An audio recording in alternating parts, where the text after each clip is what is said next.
Hi folks, this is part 4 of our acrylic painting and colour mixing workshop using Claude Monet and the Impressionist painters as our inspiration. We are in our own little way trying to replicate one of Monet's famous paintings of his water lilies.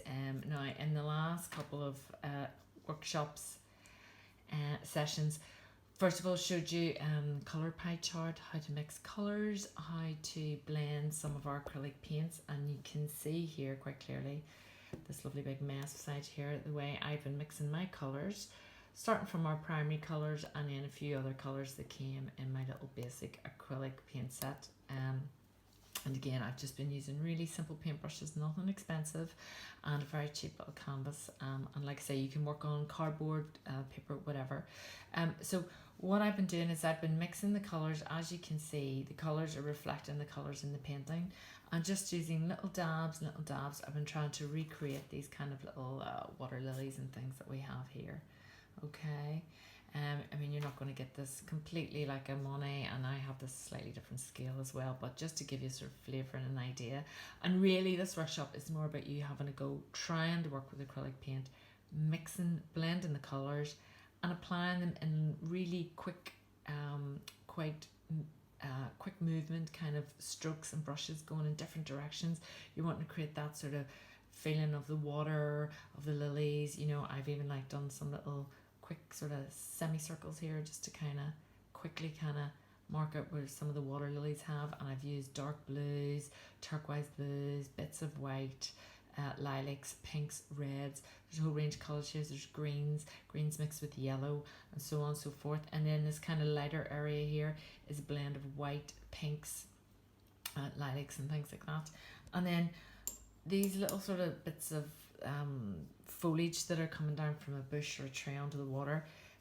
What I've done here is I've kind of watered down, I've made like a dark green, and I've made that with mixing brown and green, and then adding a little bit of purple to that rather than black. I haven't used any black on this painting at all. And then using the side on part of the brush to get a nice thin stroke. And then we're just kind of going to follow these kind of little squiggly kind of leaves that are falling down onto the water and the lilies. So I'm not sure what they're supposed to be, whether they are wisteria or whatever, but yeah, not sure. But anyway, I'm just doing ever so lightly. Like I say, I've watered down that acrylic paint there, and I'm just using the little skinny part of the brush just to create that little feeling of that trickling down. And so just go pretty lightly to start with. You know, you don't have to do the whole thing, you don't have to copy every element of the painting. And if you want to do your own painting, you know, you might have a nice view from your room, or you've got maybe a nice photograph of somewhere lovely you've been on a holiday and you want to replicate that. You know, just apply the same principles, and squint at the picture every now and again, because like I said before in the last workshop, when you look really close up at an Impressionist style painting, it doesn't make a lot of sense. But when you move further away from it, and if you're working on it, sort of stand back and give it a bit of a squint, and you'll be able to define the image better, you know. So just kind of adding in these little strokes, and then so that's our darker green. And then what I would sort of tend to do then is maybe add a wee bit of yellow or something along here, just lighten that up very slightly.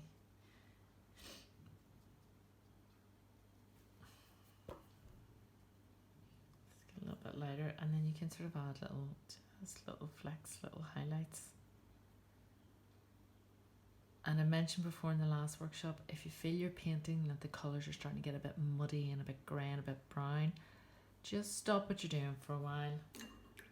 Let the painting dry, or dry it with a hairdryer or something like that. Acrylic paint does dry pretty quickly.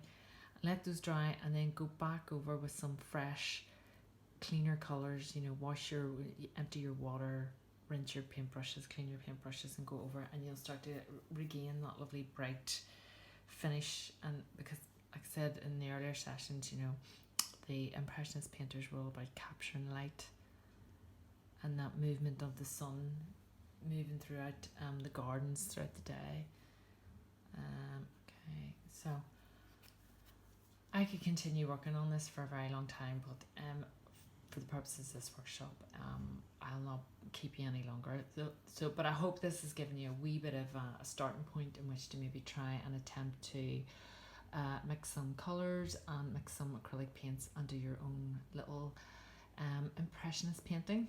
Okay, hopefully you get a go at this and enjoy. All right, thank you.